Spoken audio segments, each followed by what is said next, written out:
Hello and welcome to My Mom's Basement, presented by 3Chi and Barstool Sports. I am your host, Robbie Fox. With me is my co host, Clem, and we are here for a nerdy news and mailbag edition of the show. We were talking about what we could do. I initially had a guest lined up for this week. That got canceled last minute. So I hit up Clem last minute. He was always gracious enough to pick up the phone and be like, yeah, let's talk some nerd news. Let's answer some questions from the basement. So here we are. We've got a ton of items. Clem, how are you doing? Doing good. We have AJ running wild right now in the basement. So this is literally his mom's basement. He's running around in right now with his dad down here like an idiot. But we're doing good. We're doing good.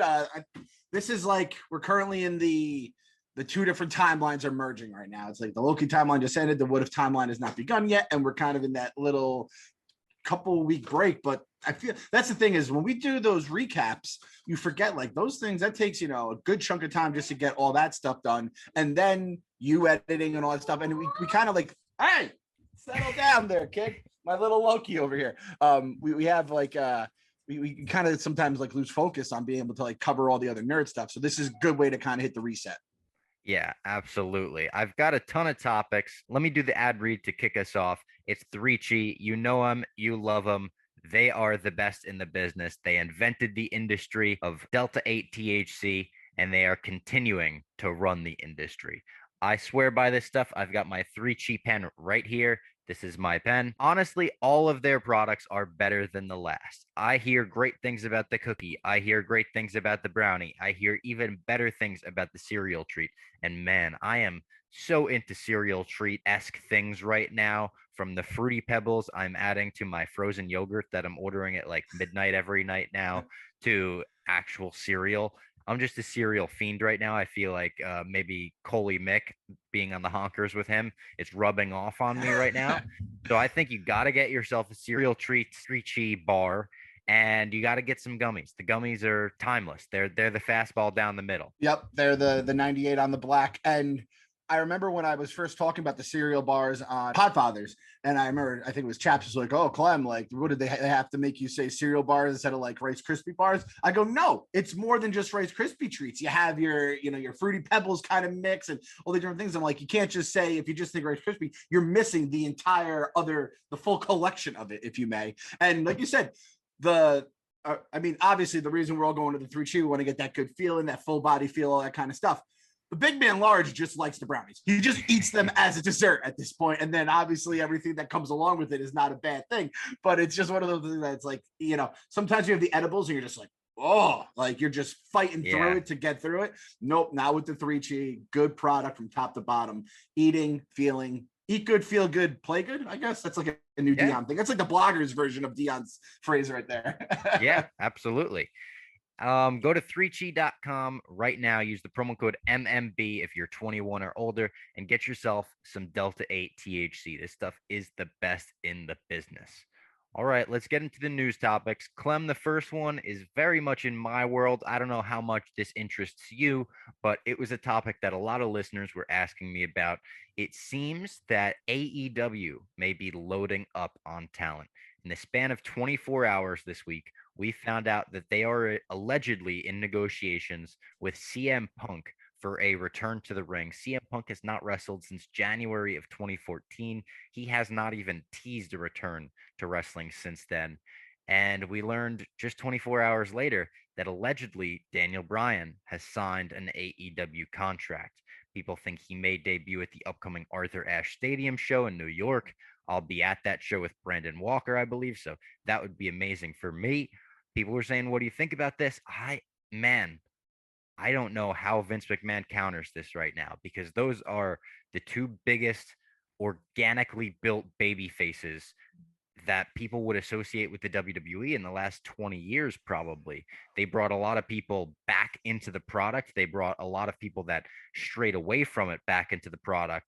So I think they're maybe two of the most must-watch people in wrestling once they're in that company with freedom. I mean, CM Punk is the most must-watch commodity in wrestling with a live microphone in his hand right now. So, man, I think it's crazy. And AEW is putting on great show after great show after great show. People are going home happy. The WWE is pissing a lot of people off right now between the Peacock deal, the actual product that's going on. They're bringing Goldberg back, and they're putting him in the title match again.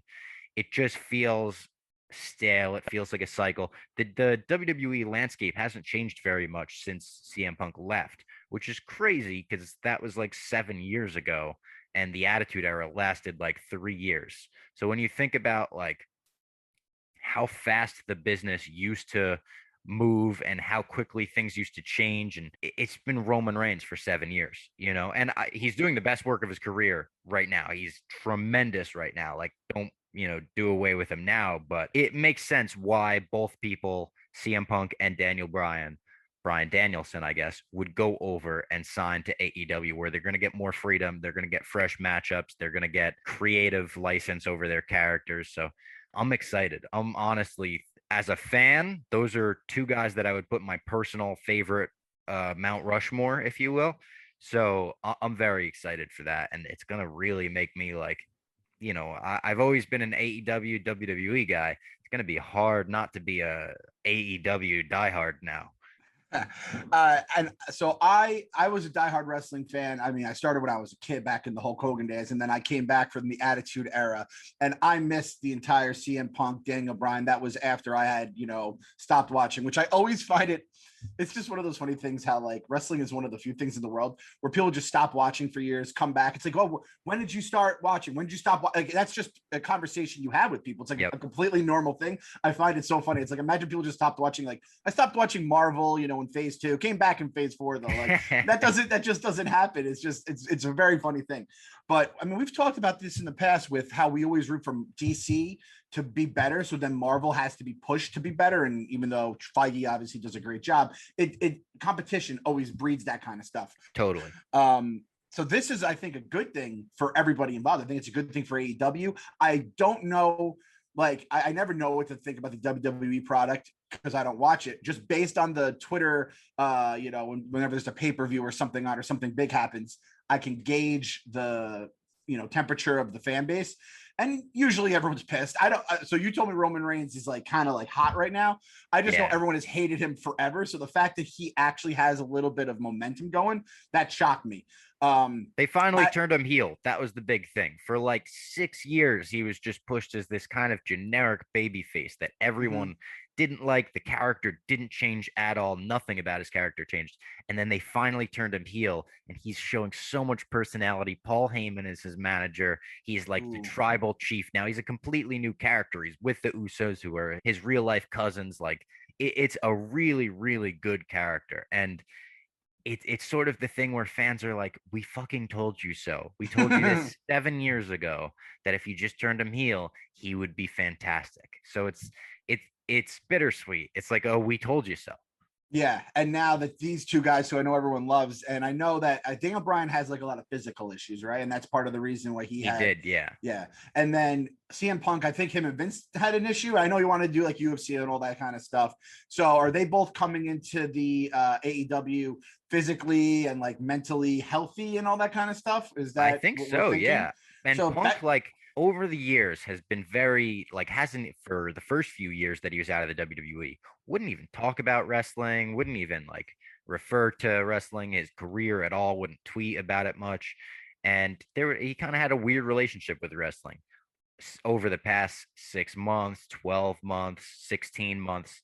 He's tweeted about it more. He's appeared on WWE television in like an analyst role. So it's felt like this might be coming. It felt like his relationship with wrestling was being mended. So I think he is mentally in a very good place for this.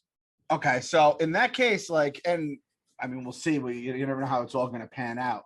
But I mean, I've asked you a bunch of times because I do think I said I think I have at least one more run as a wrestling viewer ahead of me, at least. And I love when I'm into wrestling, I'm into wrestling. I was going on like Oh God, we have some construction going on upstairs. I don't know what you can hear. This is like the old Bob Fox apartment thing. So yeah, I'm gonna get back into this. Like, I'll definitely get back in at least one more time as diehard fan. And then if I, I have 2 kids, if they get into it, I'll probably just always, be taking them to the shows and watching the stuff, buying the pay-per-views for them, all the stuff that my parents did for me when I was a kid. And this might be the thing that kind of dials it up, whether AEW kind of becomes like a legitimate 1A to the WWE. It's not that yet, is it? It's not literally like WCW, WWE were back in the day. Was it like wars? Are we talking wars right now, Bob? I think this could make it a real war. Right now, the ratings in the WWE are still, they're still high, but AEW is putting up some surprising ratings week in and week out where people in the industry are even like, whoa, we didn't expect AEW to be doing this well this quickly. So I think with the addition of Bryan and Punk, we're talking about a real war. Wow. Okay. So in that case, I think I could see this definitely leading to, the next, I don't want to say golden era for the WWE, but an era where I think they're going to have to be better and be more creative, listen to the fans, like you guys said with the Roman Reigns stuff, right? And yeah, I think it's going to end up being a good thing. I've asked you a few times in the last couple of years. I was always like, so when do you think like the next, golden era? When can we start being like, all right, the WWE is hashtag back? And you're always like, when Vince leaves. And Yeah. I don't know if this is going to push Vince out or maybe have him, give more, control to, I guess, Triple H is the next guy who would be kind of the dude in charge. But I do think this is a good thing for wrestling fans. And even if that doesn't happen, the AEW product is probably going to improve. And then you have kind of your pick of the litter. You have Brandon F. Walker with the wrestling podcast covering it all along the way. So I'll chalk this up as a W for wrestling fans. And then as a former wrestling fan that is a potential future wrestling fan again, I'm excited because I think I said this on the pod a while ago. In the beginning of quarantine and the lockdown and all that stuff, I turned on WWE Network. Remember, it was like free and they had it be free for everyone. I turned it on and watched like an old Raw from, I think it was right after one of the WrestleManias, and Sienna just was locked on it. And she's like, what is this? Like, it was Stone Cold and he's drinking beers and acting crazy. And it's just one of those things that just like hits your brain. You know what I mean? I think the first time you see wrestling, it just hits a nerve of the human psyche that has still not been like figured out, but it's the reason we all become fans. Right. So hopefully this signals a new era for whether it's AEW, WWE, or a little bit of both. And a war is good for everyone involved. When Dave used to go to battle with all the different sites, that would be some of the best content we put out. All Dave's wars, Dave versus Goodell, right? It's like there's always something. So same with, and that's why I think in the end, going back to the nerdy stuff, Marvel and DC, if DC could ever just raise its game up for a few movies in a row, I think it'll be good for the winners in the end are the customers. Hopefully James Gunn kicks that off with the Suicide Squad. Jeff D'Lo, Ken Jack, they saw it. They said it's great. Really? So we got thumbs up from the LCB boys. I didn't see that. Awesome. I thought you were going to say hopefully James Gunn gets into the wrestling writing game. So, I mean, I know my Vince Russo, like I'm talking like I was deep into the weeds of wrestling back in the early 2000s. So I'm a diehard guy. So fucking kill it. Let James Gunn cook, Vince. If you really want to take away AEW, I guarantee James Gunn can make a good wrestling product. Bring James Gunn in. All right, the next news item. This one is Loki related. We found out from the Loki director, Kate Herron, and the editor, I forget his name, that there was a cut scene involving Chris Hemsworth. I believe they brought in Chris Hemsworth to do this, where Loki turns him into Throg, Thor as a frog. And there's like an extended scene where it's not just a little Easter egg in the void. They actually had Chris Hemsworth turned into him. I can't believe they fucking cut Chris Hemsworth out of this show. I love that Hemsworth did the voice too. It's just one of those things like, it's like when you find out Vin Diesel's Groot or, Bradley Cooper's Rocket, and the fact that they kept Thor, except he's doing, this fucking Adonis basically is acting like this little frog. This is when I get mad at hearing the deleted scenes or the Easter eggs that never happened, all that kind of stuff, because that would have been great. And I hope Marvel in the future, even a show that's, like a Loki that I don't know if the word serious, but it would have been a little bit of a hard left turn. But I mean, I came my pants when I saw the Thanos copter, and that was just in the background, right? So it's like, listen, you can't do it every episode. You can't even do it every series. but like, hey, just like have some fun with it. Like, I think the internet is at the point where, and the way the fan base is, I think everyone, if they want to learn more about it and stuff like that, you can learn more about how the history of the Throg character and all that stuff. And it's just fun, right? It's just like that would have been such a great moment. It would have been probably one of like the top 5 most memorable Loki moments. And it would have been something, and that's not a knock on Loki at all. It just would have been so like, wow, everyone would be like, what the hell is going on? And then you find out about Hemsworth. So and then that was the other thing, is there was a King Loki scene. Did you see that they had cut along I the way? believe it's the same scene. Oh, that's right. Yes, I think it is. I believe that scene was where he turned Hemsworth into the Frog.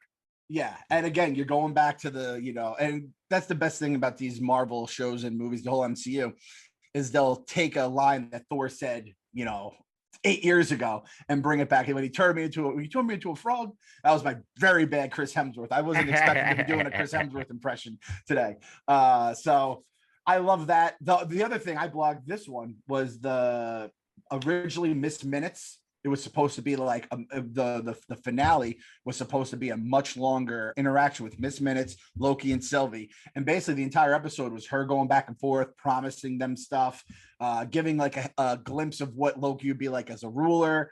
And then there was going to be a fight scene with Miss Minutes. Listen, that bitch is sus. I don't like her. Haven't liked her. Thought she was sus from day one. I just think that would have been really weird. And then Kang was going to come in basically maybe post credits or at the end of the episode or something like that, or He Who Remains or whatever. We would have met Jonathan Majors at some point.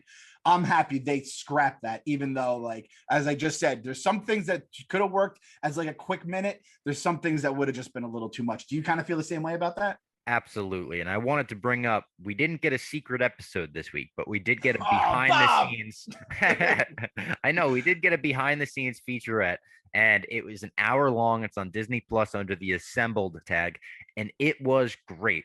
And the director, Kate Herron, actually says, we felt like most Marvel finales have, or the third act of a Marvel movie has this big battle. And we felt like we could do that in the episode before our finale and then treat our finale like it's really like an episode of our show where we deal with it by talking about things and we have a big conversation, because that's more true to the show of Loki. That's what the whole show has really been. So I think them putting a conscious effort into that and thinking, hey, let's divert from the path of most Marvel movies. Let's not do a big CGI battle. Let's do that with Goliath in episode 5, kind of like Game of Thrones did. If you think back to Game of Thrones, like the episode before the finale would always be the big thing, and then the finale would be the dust settling on that. So I thought that was great, and I wanted to recommend everyone check out the behind the scenes thing. Our boy Waldron gets a ton of shine in it. He does all those talking head interviews, and one of them he said, like, I feel like most people expected this show to be like Quantum Leap meets Marvel, and we wanted to like divert their expectations. I was like, this motherfucking talking about Kevin. He's talking about KFC. It's your boy KFC over here. That's funny, man. I actually saw it this morning when I was going on for Bad Batch. I saw the Assembled, and I was like, what the hell is that? And then I forgot that I saw the camera in the back. I'm like, oh, that's right. I still haven't watched the WandaVision one of that too, so I got to check all those out. Really good. Yeah, I love that style where the penultimate you have the battle, and then like you said, the dust settles. Because like again, the Thrones penultimates took your breath away. But I always love the finale because that's like the shit you're getting into. That's the drama. That's like the stories, and you're laying the roots down for the future, battles or stories to come. So I love that shit. So I do hope we get more of that in the future. I hope they don't think we need to have battles and whatever to end. Because I feel like you're reading a comic book. The battle isn't the last page. The battle is, 3/4 of the way through. And then you have to, like you said, have all the dust settle and all that kind of stuff. So I do hope we get more of that in the future, because there's a lot of shit coming up. Yeah. 2 things that came out today that I just wanted to shout out. Ted Lasso season 2. Clem and I are both Ted Lasso guys. You're right. You've watched the whole series. I became a Ted Lasso guy way too late to the game. Way too late. KFC had told me about it like weekly. I'm like, fine. I'm just going to watch like one episode, see how it is. And I just smiled the entire time. I absolutely love Ted Lasso. I think it's my most recommended show because it's like, you think it's going to be one way. You think it's going to be like a typical sports show because it's about a soccer coach, Sudeikis. And it's just like a good, fun, makes you feel happy, which I think we could all use after the last year show. Just launched some merch in the Barstool store. So if you're a Ted Lasso fan, go check it out. I'm going to go tweet it out after we're done. We're still working on one other shirt for it, but huge fan. I got to try those biscuits. I I'm thinking, what is the most, I was almost going to write a blog about it. Like, what's the most delicious fictional food you want to try? Like there's like again the like a lot of stuff in Willy Wonka, like the snozberries, the real everlasting gobstopper, obviously the biscuits in Ted Lasso. I mean, Turkish delight is a real thing. Turns out it's really not all that great. Yeah, But we in didn't Lion, love the Witch, and the those. Wardrobe, like it was built up to such a crazy high height in my brain. I don't know if does Harry Potter have any weird food? I'm not a Harry Potter guy. Me neither. I got one in my brain, and this is more my generation than yours, but the Krabby Patty from SpongeBob has been so built up that I would love to try a Krabby Patty. That's a good one. Or what about the pizza from Ninja Turtles cartoons? Oh, yo, that cheese was so melty in those cartoons. The Good Burger, I guess they sell the Good Burger now, but I feel like that's the thing. Do they really? Maybe it was just a pop-up restaurant that they had, but the kids got into Good Burger on vacation. They watch it, and I never thought I'd hear my kids say, "Welcome to the Good Burger, home of the Good Burger." I'm like, what are you guys? That's from when like I was a kid back there. So yeah, that's it. You know what? We're gonna put that as the first thing on the YouTube video. Comment with what fictional food you want to try most, because there's definitely a million that I'm missing, that we're missing, that I'm not thinking of right now. But I feel like there's a few that I was always like, man, I need to try that. Willy Wonka, like there are so many cool ass things in that, but there's definitely a lot more. But anyway, Ted Lasso, amazing. If you haven't watched Ted Lasso, it's on Apple TV Plus.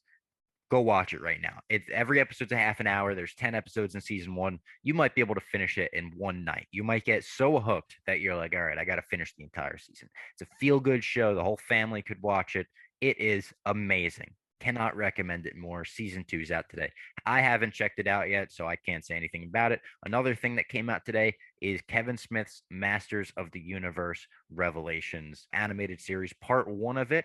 So I believe it's there's 8 episodes total. The first 4 came out today. It's getting a lot of good reviews. I talked to Large a while ago, and I was like, hey, when that comes out, you want to come in the basement and break it down with me and Clem? And he was very down. So I got to talk to him before What If comes back. We may do a basement episode on that new Masters of the Universe series. So just wanted to shout that out, maybe put it on everyone's radar, watch that, and we'll have an episode coming up on it in the future. I had no idea it came out today. I'm stoked. Again, I think I told this story in the past, but I was a diehard He-Man He-Man fan as a kid. I had a little sword in my back, and I would just do, by the power of Grayskull, I have the power. And I just do it in like the store, the backyard, wherever I was. And I remember one time I was talking to my grandma, and I was like, Mima, and she's like, what? She's like, don't you do that? And I go, Mima, I got to do power. And I'm just in like the middle of like Sears or wherever, and I'm just screaming as like a little 4-year-old kid. So I loved He-Man growing up. I'm really excited when someone like Kevin Smith has it in their hands. You feel like it's definitely in good hands. And let's get the big man in, give him a 3 cheap brownie, and we'll go on our way. I like that a lot. And also, is that Netflix? That's Netflix, right? Yep, Netflix. And I will say, I understand everyone with Ted Lasso, because I was in the same boat. If you're like, man, Apple TV Plus, like, what the hell is that? Just get the 7-day free preview, and it's gonna be. It honestly was one of those shows you don't even want to binge because it's such a delight. We like spaced them out, like once every night or so. We'd watch 1 or 2. It's one of those kind of shows you're going to want to do with that. But if you have 7 days, if you want to just, rip through it. And then the new series just started today, but I would at least just get that free trial and see if I'm not even see if you like it. You're going to like it. Yeah. And then see if you want to pay $5 a month for the Apple TV going from there. But the large coming in the basement feels well overdue. So I'm very stoked for that. I also got to ask you about this one, because this one I just blogged about, and it's not as nerdy, but it's a comeback, another throwback. MTV Cribs coming back. Really? That's exciting for me. Me too. And I had no idea. My wife told me about it. She was watching one of the old Jersey Shores. It was from a week ago. And it was the Cribs it's like been an announcement that's been out there forever. And based on your reaction, my reaction, and the reaction on Twitter right now, nobody had a fucking clue. So MTV, No I don't know idea, where you're yeah. advertised. They're advertising during ridiculousness because that's the only thing playing on MTV. So no one has any clue what's going on except for a bunch of 60-year-olds who apparently are the only people that watch ridiculousness. But yeah, MTV Cribs coming back. I never understood why it left. Like, have you ever met someone who's like, I didn't really care for Cribs? Everyone's like, No. no, perfect background show. You just like do whatever, and you just look up, you're like, oh, that looks cool, or you laugh your ass off. I'm stoked for it. I'm really excited to have MTV Cribs back in my life. I think about like playing sick from school and watching MTV Cribs like with a blanket over me on the couch, like a bug in this room. Jesus. Just a marathon viewing, like the perfect mindless marathon viewing is MTV Cribs right there. So I mean, I remember we did a Barstool Cribs at some point. Yeah, We did like Hank a few did one. things. Yeah, there's some pretty funny ones out there. The final news item, this was one that you actually wanted to talk about, and I thought was great as well. Mark Hamill came out and he said that he does secret voices in every single Star Wars movie, at least since the Disney acquisition. And I think he's done some, maybe he did some stuff for the prequels. I'm not sure. But it was just kind of a cool thing where he's like, oh, yeah, I'm secretly in every Star Wars movie. I love this story so much. And like the thing is, we could talk about the Star Wars movies in general or the sequel trilogy, all that kind of stuff. But there's just something so wholesome about Mark Hamill being in all the movies. And it actually makes me like them a little more, just the fact that it was like, it's a little Easter egg out there. Cause like, you know, obviously Harrison Ford was like this, you know, has become this whole other star. And they're, you know, throughout the different trilogies, different people have come in and out, but like Mark Hamill just feels like the glue of Star Wars, Yeah. right? It's like he never hit the heights of Luke Skywalker ever again, even though it almost would have been impossible to. But it's like, I don't know. He just seems like a good dude. Obviously, you met him, and it was just one of those things that just made me like a little happier that that's a thing in the world. And if they could have him in, if they could have had him figured out a way to put him in every piece of Star Wars content put out basically since '77, which would have included a whole lot of cartoon stuff, I would have loved it too. I just think that guy, like for all the shit that Star Wars has gotten, everything that's right about Star Wars is Mark Hamill. And listen, I love George Lucas, you know, the boss man and all that kind of shit. That guy ruined fucking Star Wars. Let's call it. He brought it into this world and he could take it out. Like the prequels are absolutely awful, and it kind of got us onto like a really bad track. That is our Twitter fan SW prequel stand. Oh no, with you, man. I was just thinking too. I was like, man, me and prequel Stan are on like a good relationship right now. I just like put a fucking lightsaber through his heart with that one. But it's like how could you not like Mark Hamill? Like anyone who doesn't like Mark Hamill, that guy might have like the most like, I don't know what the word is, like the approval rating. I feel like his approval rating, it has to be like unanimously 100. Agreed. We can get into questions now because we got about a dozen of them. We have a ton. The first comes from our guy Liam Crowley, and this is more directed towards me, I guess. He says, if you're booking AEW, what feuds do you put Bryan and Punk in first? Personally, would love to see Punk versus Ricky Starks / Team Taz for a brief TV program before a pay-per-view match with Eddie Kingston, and Bryan against anyone from Pac to Omega. I think what's tough is with Bryan, I want to see him against Kenny Omega right away, but the Hangman Adam Page program with Kenny Omega is going so well. Like the build to that is going so well that I don't want to put Bryan in the way of that. So I would open Bryan up with someone. I would actually open Bryan up with Team Taz and put him against that whole faction. So you put like the underdog story, and you could build him up against Brian Cage, so he could have that massive David versus Goliath match. And I would put Punk against, see, it's another one where I want to put him against MJF, but the MJF Jericho storyline has to wrap up. Punk could go against Eddie Kingston right away, I suppose. That would work out. Even John Moxley, I know they had some matches in the past and we want to see fresh matchups, but that would be a good introduction one. This will be my answer to it, which has nothing to do with AEW or anything else. Is this will be my rebuttal for the WWE. You told me that Goldberg they brought him back Vince, don't do that. I don't know what's going on. I don't know if Goldberg has changed over the years. I saw people saying like put the belt on Bill, LOL, as like their Twitter things. I was like, oh, they must like just be kidding about actually bringing Goldberg back. Didn't realize they're actually doing that. Don't do that. That is, I'll tell you from just someone who like might get into it. If I see Goldberg on my TV, I'm turning it right back off. I didn't give a fuck about Goldberg.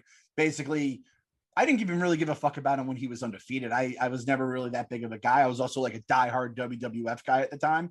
But yikes. That's all I'm going to say on that. Doing it, Clem. They brought him back in like 2015, like 2016, like 2018. It is, and every single time he's immediately put into the title picture, and everyone's like, stop making him a main eventer. We don't want to watch him in the main event. We want to watch like good matches in the main event, long matches in the main event. So we could go on all day about Bill Goldberg. Poor Vince, probably like Vince had the fear of God put into him by Goldberg back when he was at WCW and they were really crushing. And ever since then, he just has him he's always that 10 out of 10 in his brain. Oh God. It's not good. It's not good.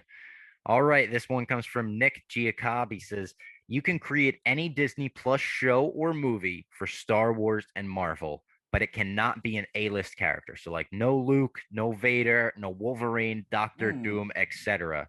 Which are you choosing? Mine would be Darth Plagueis or a Knights of the Old Republic movie series and a show about the Daily Bugle or one with Korg and Meek. I love Korg. I love Meek. So that obviously hits close to home. I would love to see that. It's a good question. If we're doing one from Star Wars and one from Marvel, what would you like to see, Clem? So I'm pretty my first two answers, like the first two that came to mind are both things that I think are coming out because my guys R2D2 and Baby Groot. Yeah. But do we both have those definitely coming out for sure? Those are, I think we get Droids is like coming back, right? It's like an R2D2 C3PO animated show. I think R2D2 can be a solo one, a solo Clem creation. And Baby Groot is getting an animated show on Disney Plus. So yeah, that is coming. Okay, so I'll to not like cheat there and use that. I am going to choose one that is like I think this is the way you introduce him, and then you can then take that to introduce basically all the craziness gonna. This would probably have to be some point next year or even further, but with a lot of stuff going on in space. But if you can introduce his character, give a little bit of backstory, and then have him touch all the weird shit we're going to be finding in deep space, give me some Silver Surfer. I don't think Silver Surfer's A-list, right? I mean, I think some Silver Surfer fans would be mad at you for that, but I would say no. Oh, I hope Prequel Stan isn't a Silver Surfer fan too. I'm really gonna piss him off. I mean, Silver Surfer, like he obviously gets the people going and stuff like that, but I mean, he's never had his own movie, right? So it's like I'm just trying to go based off of that. But I do think to have him kind of be the guide to the really heavy shit that's going to be going on in space could be fun. And then you're touching Galactus, Fantastic Four shit, probably some Kang stuff, all that. Yeah, Silver Surfer is my Marvel answer. All right. I've got two answers. I thought you were going to go Lobot in Star Wars, first of all. I was like, I really think Lobot is my answer for Star Wars. Yes, he is my answer for Star Wars. For my Marvel answer, I'm going to go with a Randall Park office-style detective show with Agent Jimmy Woo. Yep. You've been like kind of putting a little Woo vibe out there with this, I feel, back when he was on WandaVision. I dig that. That would be fun. Oh man, he's so delightful. Like that was, I think, a big problem with the second half of WandaVision is like Agent Woo kind of like disappeared from our screens for a while there. Yeah, I think that was he was so great. Yeah. Hopefully we get him back in Ant-Man 3. He was brought in the Ant-Man movies, so hopefully we get more Agent Woo Scott Lang interactions. And for my Star Wars answer, I'm gonna make prequel Stan's day here. And I'm going to say, I want a pod racing show where you treat pod racing really seriously. I loved Ford versus Ferrari. I think that's where this is coming from in my brain. But give me like F1 is such a hot thing right now. Give me a pod racing version of F1 Drive to Survive, whatever this show people love, like in a fictional sense. Dude, redeem it. F1 is blowing the hell up, and I don't know how it just kept going, but it just keeps going up and up. The stock, it's like GameStop. I'm like, this is still doing its thing. Hey, good for them. I'm happy for all the fans. It's just a real trip to see from the outside looking in. But okay, Bob, you came correct with that one. That's a good answer. I'll get, you know what, I'm giving prequel Stan Basement Boy of the Day, just because I'm looking like I'm not looking to get. I feel really bad about what I did. I'm not trying to get on his bad side again. This one comes from Dylan Caraballo. He says, which dormant comic book franchise should get a proper revival slash reboot? For me, the technology is good enough now for a well-made Spawn movie. That would be insane. I think that might be coming. Also, cast Michael B. Jordan as Spawn. It's a good casting. I have an answer to this that is like very easily coming to my brain. It's The Rocketeer. I was such a Rocketeer fan as a Oh kid. I wow. thought that was such a great movie. It's actually a Disney superhero movie, which is rare. And it was directed by the guy who went on to direct Captain America, the First Avenger, which we just passed the 10-year anniversary of, I think, this past week. So shout out to that. That's a great movie. Both time period pieces. And I think a new Rocketeer could work. Is it all right if I say I didn't like the Rocketeer? I just didn't. It's I all just right. didn't. I just didn't dig it. And I to be think I honest, like it mostly based on nostalgia, to be honest. yeah, for sure. I first of all, the Spawn one's great, and I Yeah. remember Spawn was massive when it was really cooking back when I was younger. Uh, the Spawn's the answer. The another one that comes to mind that I feel like you have to like with all these things, you could get like the right like James Gunn takes any of these franchises. I'm like, oh, that's going to be a fucking hit at the box office. Like, I'm interested if something like Dick Tracy could work. Just the way, Yeah, like, it's a if great you're going one. like a throwback or you kind of modernize it, there's a lot of different ways you can go. That movie, like, I feel like if I watch it now, I'd be like, wow, that got really wild. And just thinking my little kid brain processing everything on the big screen when it happened. I'm gonna make a prediction right now. So it's July 23rd, 2021. In the next 10 years, so we have until July 23rd, 2031. One of these dormant one of these dormant comic book franchises will be the number one movie at the box office. So it's going to take down Marvel. It's Wow. going to take down DC. Like, it's kind of like you said, I feel like DC, if DC can get some, W's here after the Suicide Squad. They build it up. They kind of be they're the renegade. You have DC versus Marvel, and then kind of the ECW. Someone's someone's going to come out of nowhere, and they're going to get the number one spot. Kind of like when ECW, they would have their moments where they kind of just would like shock the wrestling world every so often. I'm making that prediction right now. Put it in the books. July 23rd, 2031. We will have number one at the box office. It's not really like too hot of a take. Like, what did Kevin say? Didn't Kevin say something like it was like 10,000 to 1 John Mellencamp will win an Oscar or something like Yeah. that? So this is my version of that. It's really not too crazy, but I feel like that could happen in the next 10 years. By the way, speaking of winning an Oscar, I don't believe he won, but I know that Al Pacino got nominated for an Oscar for Dick Tracy, which is kind of hysterical when you think about it. Really? Yeah. Wow.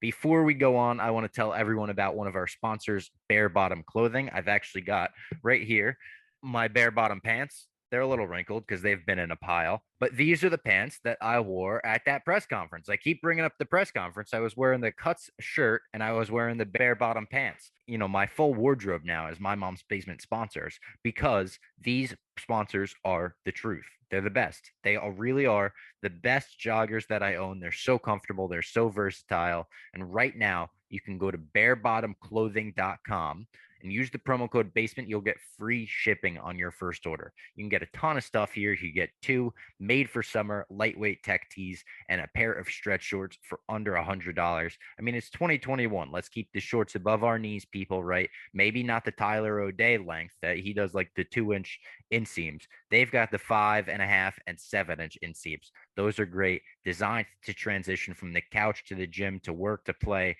or whatever you like to do.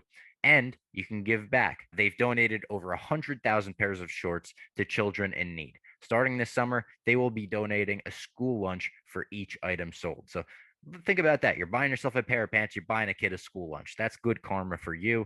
Go to barebottomclothing.com, use the promo code basement. You will get free shipping on your first order. Great stuff at Bare Bottom Clothing.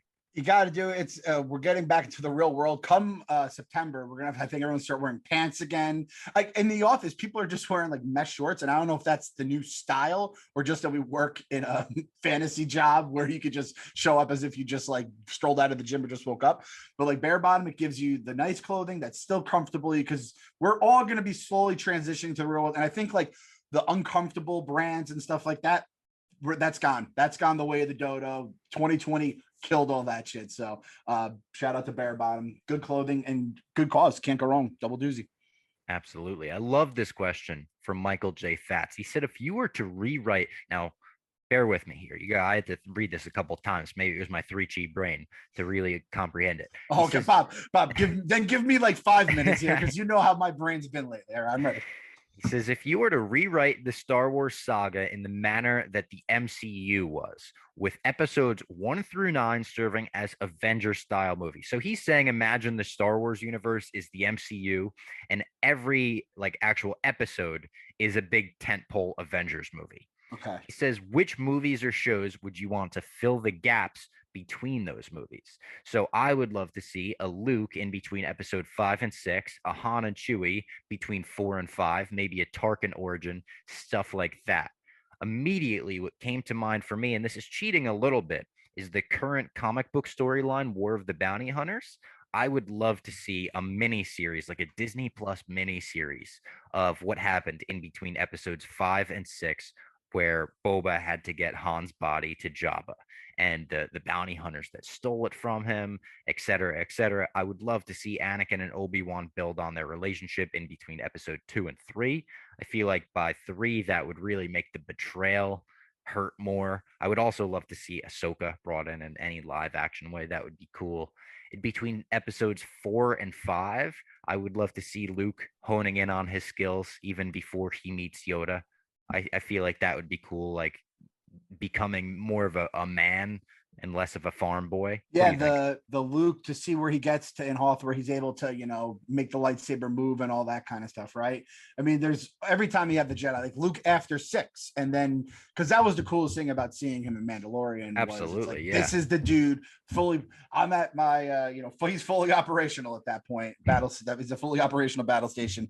I feel, and it's such a cliche answer, but if this like entire question is like a porterhouse steak, between episode 5 and 6 is the fillet of it. Like there's just so much there. The boba, where everyone's trying to get Han in the carbonite, like you said, everything they do to get into Jabba's palace, and all the planning goes on there. You have Lando as a chess piece and a character, which Lando Star Wars, would that be acceptable as an answer? A Lando Star Wars show for the previous question? Because that was my other answer. Coming. If it's not Lobot. Oh, that's right. It is coming. I forgot. Yeah. Hell yeah. Oh, I just got stoked about that. I forgot all about it. Look at that. You willed it into fruition. Here it comes.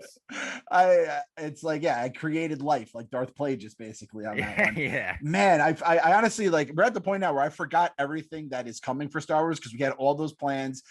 Basically, Solo and the sequels wiped it from existence, and now I don't even remember what's back. I'm trying to think of so the sequel trilogy is tough because I really didn't love it, but if you know what I would like to see from the sequel trilogy, the Knights of Ren. Yes, but they I get so angry because there was so much cool shit that I thought was going to come in that sequel trilogy, the Knights of Ren being one of them, and it just never ever happened. Let's just ignore the entire Luke Skywalker training facility storyline in between 6 and 7 as well. But yeah, I think and I guess you probably got a bunch of this in the Clone Wars and different cartoons and stuff like that. But the entire, the buildup of Anakin, his friendship with Obi-Wan, and just him becoming so powerful. I'd love to see the background of the Jedi Council, seeing this build up, anything with the Emperor and all that. That's a great question. Michael J. Fats, good Twitter guy. That's a name that I know very well. So it's a great question.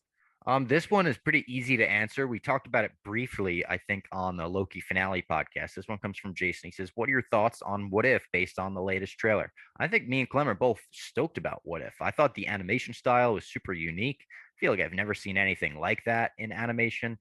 I think the storylines they picked are very cool based on the little snippets we've seen. Looking forward to seeing Chadwick Boseman's final performance. That's like going to be bittersweet, but obviously powerful in a cool way. So I'm really excited about What If. I think we're going to do recap episodes for every episode. Yeah, the trailer just got me more excited, and it was one of those things that it is such an interesting franchise that I really didn't know which way it would go, and we still don't know because trailers are made to look awesome, right? It's like if a Yeah. trailer's bad, the movie or whatever is completely fucked. This is also though my first real dive into like a cartoon having it's not even canon because it's what if and it's kind of separate, but having like something that's really drawn from a franchise that like kind of matters to something I love. Where because I didn't get into Clone Wars, Bad Batch. I'm just getting into now with you and Ken Jack. But even that, like, and so that's the first I guess ever time I've had to get into that, and I will say that it's much better than I expected. I didn't think I was gonna like having to get into the cartoons as much, but the technology is so good, the production value is, I mean, just everything's so good that it's an extension to what they can do. And I mean, again, what ifs it was X-Men was my go-to. I would read all X-Men. I really wouldn't, I mean, this is in terms of back when I would read comics. I really didn't delve into a lot of the other stuff. Avengers, a couple Spider-Mans here and there. I'd read maybe a Superman arc, but what if was kind of my, like, it was like a good snack. Like it's not a meal. You're not going to get, fulfilled off of it, but you're just going to have a good time for a little bit. And to hear KFC fucking was waxing poetic about what if. So I love that we have another person out there that was like me in that sense. But there's nothing in that preview that didn't get me more excited. And based on, for anyone out there that's kind of like me, that never got into the cartoons and Star Wars or anything else, trust me, I do think that there's going to be, I do think it's going to weave into the MCU very well, not just as much the what ifs, but any future, because they're definitely going to do a bunch of other cartoons in the future. And I think that stuff will touch different movies and shows potentially. And I do think it's going to be good. And they have some fucking cool ass storylines planned. So They did thumbs say right that up for me. there's the possibility that this weaves into the MCU like for real, that there are actual connections. So that would be crazy. Someone said that maybe Captain Carter comes into the MCU in some kind of multiverse way, like Peggy Carter as the Captain America. So who knows? That I mean, at this point, Marvel is going to throw anything at the wall, and we're going to love it. So Nathan Hurst, our guy, Nathan Hurst, our artist, Nathan Good Hurst, Nathan Hurst. good Nathan Hurst. He says since Endgame, it seems like every franchise, including Star Wars, has rumored to been dabbling with the thought of time travel to correct movie timelines. Do you think this is a good idea? Do you think this is a gimmick? I think this goes franchise to franchise, and it's very simply, if you do it right, it can be a very good idea, and it could be a great way to do fan service, nostalgia, them going back to the first Avengers movie in Endgame. Brilliant, so great. If you do it wrong, you can fuck everything up. It's high risk, high reward, I would say. So, do I want them to go back and recorrect everything in Star Wars as a sequel stan myself?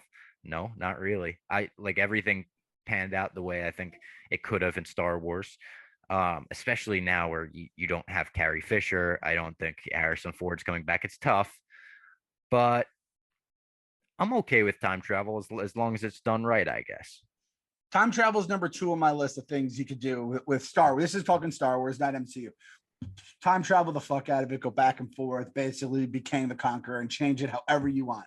Because the number one thing I would do is just refilm the prequels, refilm the sequels, and do it right. Put Filoni in charge and let's do this thing right. We have the original trilogy of Star Wars, which is, to the point it's so beloved that it almost like hurts the other movies. But in my personal opinion, again, this is only the personal opinion, prequel stand cover years. I think if Star Wars was, a free throw shooter in terms of the 3 trilogies, it's under a 50% shooter in terms of good movies. I think there's probably 4 of 9 that are actually like, I consider movies that I truly like, say are good movies. That's under 50%. So You're breaking That's my all. heart, I Anakin. know. I don't like doing this. I'm hoping the next question is going to bring us back together. Hopefully, it's not an Iron No, it Man will. versus The Cap next question. question is definitely going to bring Okay, us back good. together. It's an X-Men question. So, Oh, beautiful. So yeah, wipe those motherfuckers off the books while you're at it. Redo season 8 of Game of Thrones. I'm all for redos because you know what? Everyone's like always like, oh, you can't redo it. Yeah, you can redo it. And then the first franchise that has the balls to redo something that was completely fucked up, everyone else would be like, shit, we should have done that with our franchise. But again, like, the actors are too old or taken away, and it is tricky, I will say. But I like, come on, man. Like, Game of Thrones has all these like new shows coming out. No one has any fucking interest because they botched it so badly. Would I you don't know. I'm rewatch? kind of interested in the Game of Thrones shows, the Oh, new I am ones. too. I am too. But everyone's saying they're not interested. But if they're good and like people are saying they're good, the critical, claim is good, people will come back. But it's going to be very hard. But if you heard tomorrow that they were redoing season 8 of Game of Thrones, would you be excited? Yeah. Yeah, me too. Me too. Yeah. And I can't ask that for the Star Wars question for obvious reasons because you're like, no, I love them. I love them. Yeah, I But would for Game feel of so Thrones, weird we're if all they in that. said they were redoing Star Wars. But I did get the idea while you were answering that question. Maybe one day we should remap out the sequels and prequels of Star Wars, like in a different way, Ooh. like what they could have done, like something like that. That could be fun for the I, podcast, for a blog, something like that. I like that a lot. I like that a lot. And also going back to that question from before about in between Star Wars movies and stuff, I could just use a thing where we get to connect the dots a little more about how R2, D2, and C3PO always ended up where they did, because that kind of just takes you through it. But there is, I guess, some part of you that like their journey being completely like, because they're like the one thing that keeps the timeline together. Basically, it would be Yeah. funny to just be like, oh, they just appeared out of nowhere, and this is where we are again. So, They're rumored to appear in Kenobi as of this week. So oh fingers wow. crossed we might get a little bit of your boy R2. The next question comes from Matt Landmesser. He says, who do you want to be the first confirmed mutant in the MCU? Ooh, that's a loaded question right there. You know what? I'm not even hoping for like a professor, like a big time one, Professor X, Magneto. I think that would be the obvious way to go. But I'd almost like to be someone who's a little less like, I don't know if the word's well known, but prestigious, I guess. So it'd be like in like the back, like I'm all for in the background of one of the future movies where you see like a little baby that's, they're in Sokovia or something, and there's this little baby made of metal, and it's little baby Colossus right there. And Colossus has kind of become bigger than I feel like he was back in the day because him and Deadpool Because had of like such a Deadpool, good yeah. thing. Yeah. So, but I'd be fine if it wasn't, Wolverine, Professor X, Cyclops, Jean Grey kind of a thing. But if they kind of started small with, a tier 2, 3, 4 character, and then we are like, oh, the mutants are coming kind of a thing. I think I'd like to see someone like Beast. Like Mm. let us meet, and it's tough because we all know his name's Hank, but let us meet like some character named Henry or something, and let us not realize that it's him. And then one day, like he does something wrong in the lab, and bam, the mutation happens. Or I don't know how you introduce him, but I've always been a Beast fan. So I like that in general, though. Like you said, like, even if it's like with Iceman and Bobby, you're just calling the guy yeah, Bobby, and no one's thinking Bobby Drake and whatever. So I would kind of like a very slow, even if it's just it all happens in the episode or in the background of a movie or something like that. I think you're just like, oh shit, that would be fucking. I hope, and again, in Feige we trust. I just hope whatever they do with this, like I hope that there's an entire whiteboard just devoted to how they're going to get the X-Men. And there's a million different, potential things, and they're just crossing off and being like, we're going to get one that's going to really be a treat for these fans. Cause it's such a unique situation they're in where they get to kind of choose how they're going to, like, it's like a present for us, and they get to like give it to us. So I hope they do it the right way. I know they're going to do it the right way. I just hope they do it in a unique way instead of just like, a typical way. yeah, I'm with you. This next one's for me. Sorry, it's a selfish answer, but it's from Murph. He says, do they do Flight of the Valkyries or Final Countdown as Danielson's AEW theme? I think it has to be Final Countdown. Tony Khan, please shell out the licensing money for that song. Clem, if you're not aware, I assume you're not. Daniel Bryan would come out to in the WWE like Flight of the Valkyries, like that general on the indies, he would come out to the Final Countdown. a very awesome entrance that would have the fans like banging on the barricade, like people were so into it. And AEW has been shelling out a lot of money for real songs as wrestling themes again, which is amazing. So I really hope they shell out the money for Final Countdown. That would be amazing. Be honest, Bob. Tell the truth. Tell the truth. I'm gonna go my Will Smith on you right here. Did you write that question and you asked if as if it was from Murph your dog? Be honest, Bob. Did you just want to No, answer no, that on the no, podcast there? no. Because I know. It's from a Um, real Murph. all right, so we're hoping for Flight of the Valkyries. Is that what you said? No, Or we're we're hoping hoping for for hoping, Final hoping Countdown for Final Countdown. Okay, because so the I'll whole crowd would shout, "It's the final countdown!" It'd be amazing.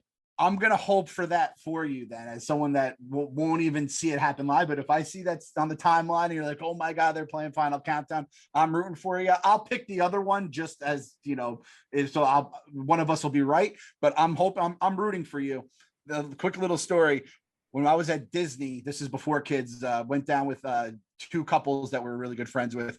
The six of us, we went to Thunder Mountain, and honestly, not even drunk, just young kids. We had like life in us still. This is back before kids crushed our collective souls. We have 7 or 6.5. We have another kid on the way. One of the couples. So before we like got our like souls crushed, we went on to Thunder Mountain and we were just going thunder, and we just were doing that. We're just having fun, just a couple, again, just 6 kids having fun in Disney, not being crazy.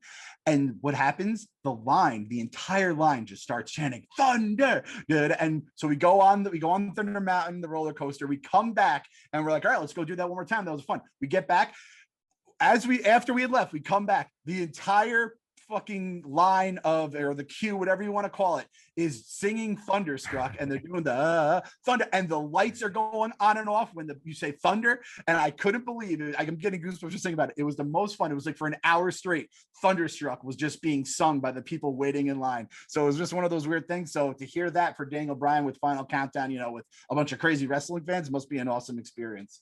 Absolutely. I'll send you a video of him at like Ring of Honor that'll put chills on your arms. It's pretty awesome. Awesome. Next question, an awesome one from Dominic. He says, if you could pick any variant to see in the future of the MCU, who would it be? Example, Tom Cruise as Iron Man, John Krasinski as Captain America, et cetera, et cetera.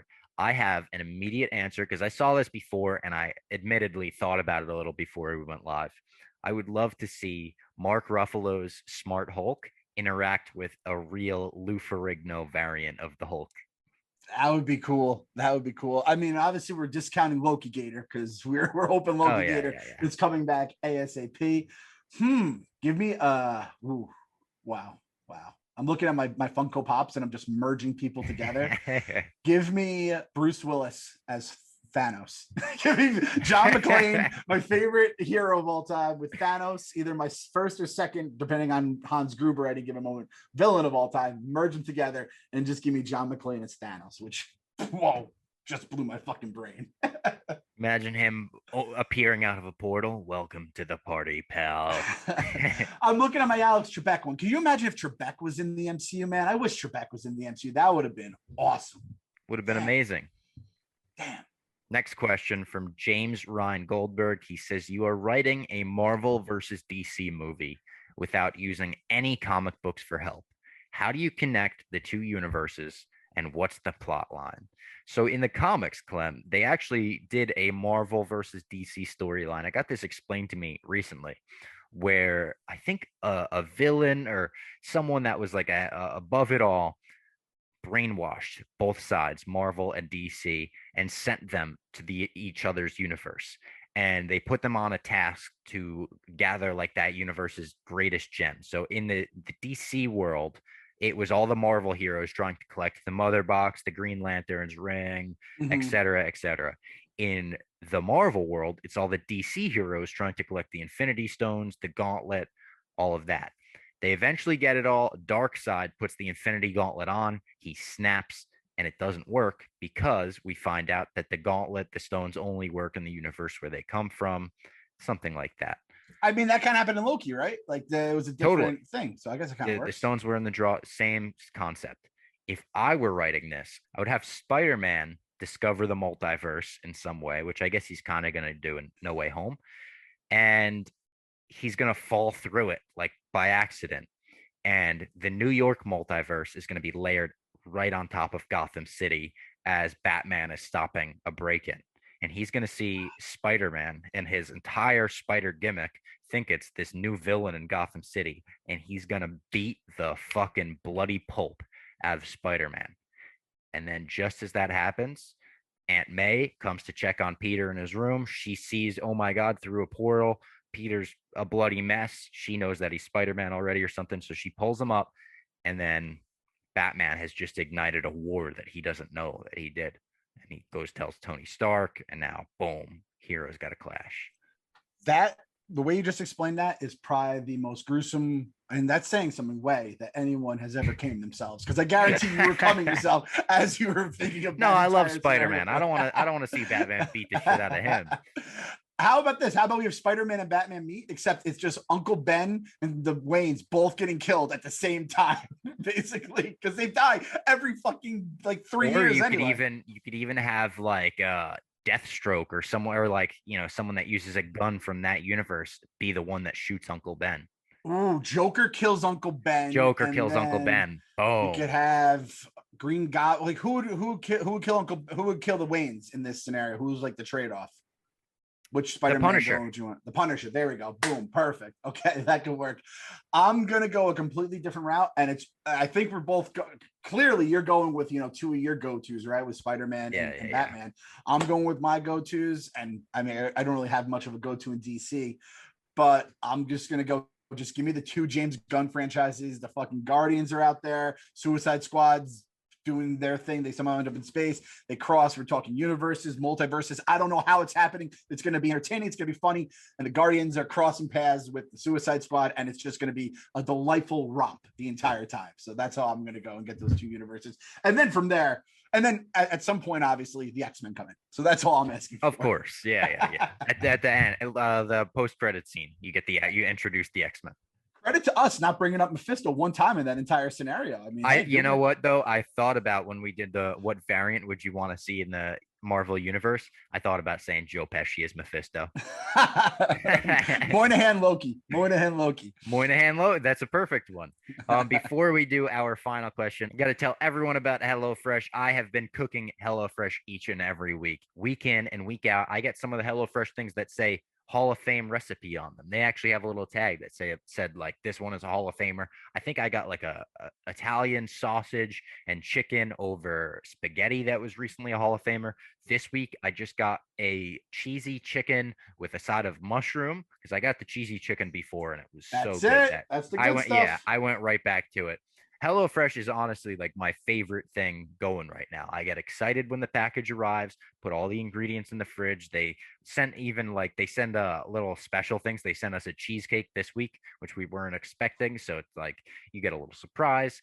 And they cut out the stressful meal planning. The trips to the grocery store, it's 28% cheaper than shopping at your local grocery store, 72% cheaper than a restaurant meal without sacrificing the quality. If you go to HelloFresh.com/14Robbie and use the promo code 14Robbie, you'll get up to 14 free meals plus free shipping. That's the promo code that I used. That's the one that I'm using every week. I just put in my meals for next week. If you get this, don't forget, you got to put in your meals every week because I actually forgot. And they just sent me 2 random meals. Thankfully, HelloFresh is so good. We made both the random meals. Loved both of them. It was like I think a shrimp spaghetti and a meatloaf with the meatloaf had a sauce on it that made it taste like I was almost just eating a big meatball. It was like an Italian tomato-based sauce. It was amazing. I couldn't recommend HelloFresh anymore. Clem also got HelloFresh.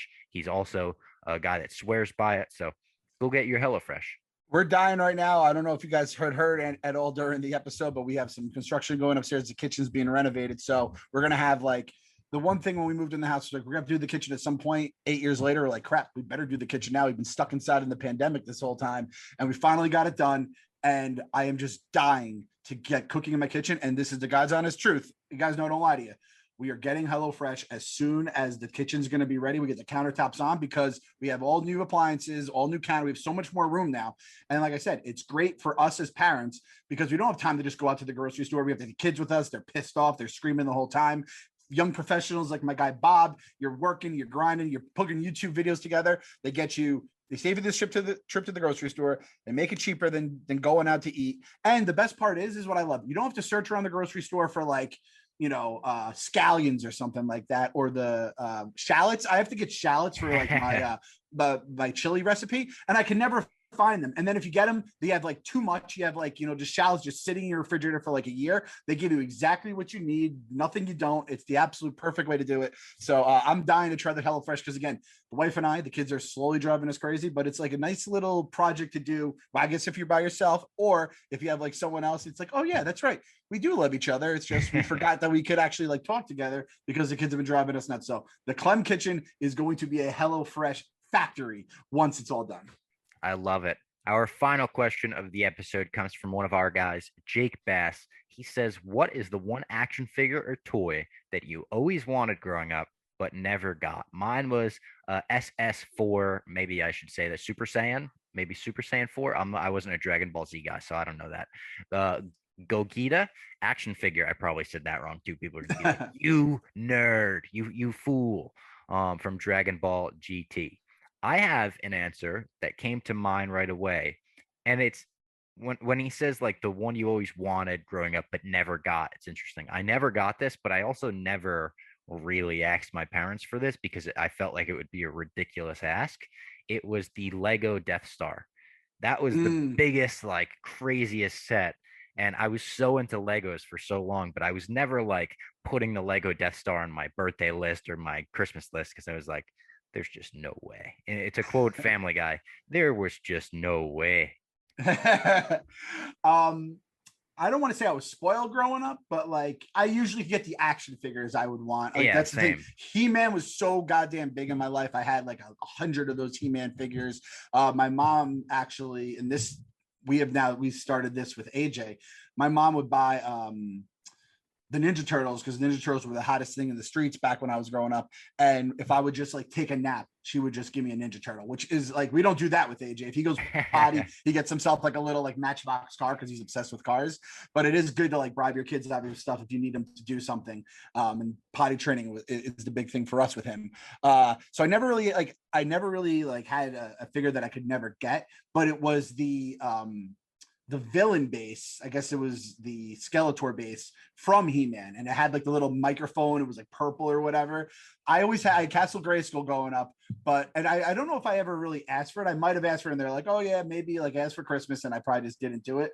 But I remember going to other people's houses and they had it, and I was like, that's the coolest thing ever. And they'd set up booby traps in the lair, Skeletor's lair, whatever it was. So that's probably the one thing that, like, if you said like that was the one thing I missed growing up, I definitely missed it. And I also, while we're talking action figures, I want to say, when I was talking about X-Men coming back, I think you had said something about someone potentially bringing back X-Men, right? And I was saying they got to bring back the animated series cartoon. That's what it was. You were saying they should bring it back as a cartoon, and I said let's just bring back the theme song. And someone's like, the X-Men toys is what did it for me. And the X-Men toys, I'll say pound for pound were the greatest toys, growing up. I think those were the most detailed, coolest looking toys. And looking back now, that's a huge reason. That and the cards, which super producer BC always mentions, those are the two things that really got me into X-Men outside of the cartoon and the comic books, which is crazy to say looking back, because I don't know how big all that stuff is for kids now, especially the cards. Well, it's funny when my nephew Luke got super into the X-Men cartoon on Disney Plus, like super into it, loves the Sentinels, loves like Yep. all of that stuff, the entire Dark Phoenix saga. Like he is gonna grow up thinking like, no, I swear by the cartoon. We started going on eBay and getting him the 90s X-Men Oh, action figures because we were like, those were the best action figures. Have to get him those. So he has the like almost the complete set of the 90s X-Men action figures, like the true good ones. The Gambit with like the vinyl jacket on, the vinyl coat that comes on him, and the Iceman that has the like slide of ice and all of that stuff. So we were like, we got to do it right. God damn it. I'm going to go on eBay once this is done, and I'm going to go spend a lot of money on old X-Men figures. As I'm spending, thousands upon thousands on a renovated kitchen. Right? I went online and I bought, during the pandemic, I bought an old Hulk Rules, Hulk Hogan action figure, because that was my go-to back in the day. Everyone would that was that. Speaking of action figures, you go to the at school, someone would have the ring, and then everyone would bring in their figures, and you just like clash them at the lunch table, which was The probably blue chaos. ring, was it the blue Yes, WWF? Yeah. yes. So and the Hulk Hogan, and I hated it as a kid because he like his arms lift up, and he wasn't really like it wasn't a fun. One of these guys. Yeah, exactly. He just did the little like body slam, body press more than anything. And I never liked it growing up because I was a Hulk guy and I always wanted him to have a different action. But now it's like that is childhood. So I got that in the mail. I was like, oh, nostalgia. So I'm gonna go on. I'm gonna go buy. I always remember the Archangel figure was fucking dope. He had the silver wings. He had little missiles he could shoot out. Obviously, got to get my guy Wolverine. I have to like as much. This is a okay. This was a separate question. Do we have time for another one more like kind of question statement? What is one character you hope they nail more than any other character with the X-Men? Got my answer. Came to mind immediately. It's a character that is my favorite X-Men. People trash on him all the time. It's Cyclops. People say he's a pussy. People say he's a simp for Jean Grey. I want them to make Cyclops badass. So that's my answer too. And I think it's a big internet thing now, as a lot of people are asking for the Cyclops. And I wanted to see if you said the same thing, because I feel like it's been a very common thing is Cyclops. They need to nail Cyclops in the new one. I have no doubt in my mind they will. And again, I like the actor who played him in the X-Men. I just didn't like the way they did the character. The cartoon, he's fucking jacked, but Wolverine does kind of just bitch him all the time and like take his girl. But I hope they nail Cyclops. The guy's the leader of the fucking X-Men, right? So yeah. I do hope that they absolutely crush it. So I'm with you. But I was just thinking like even that's like a cool ass action figure growing up was the Cyclops one. The coolest. So. That's why he was my favorite, because he's got the visor and he clicks it. The shit comes out of it. Like for a kid, oh my God, Cyclops was so badass. And then I grow up to learn that I'm a nerd for liking him. What the hell, internet? What the hell is a simp? Like, that's what I would have been saying. Yeah. As a kid. All right. This has been a great episode. Clem, thank you for joining me. Next week, come back. We may be with Large. If we can fit it in the next week, it'd be fun to do a Masters of the Universe show. This week was just news, mailbag. I hope you enjoyed it. And in a few weeks, we'll be back with What If.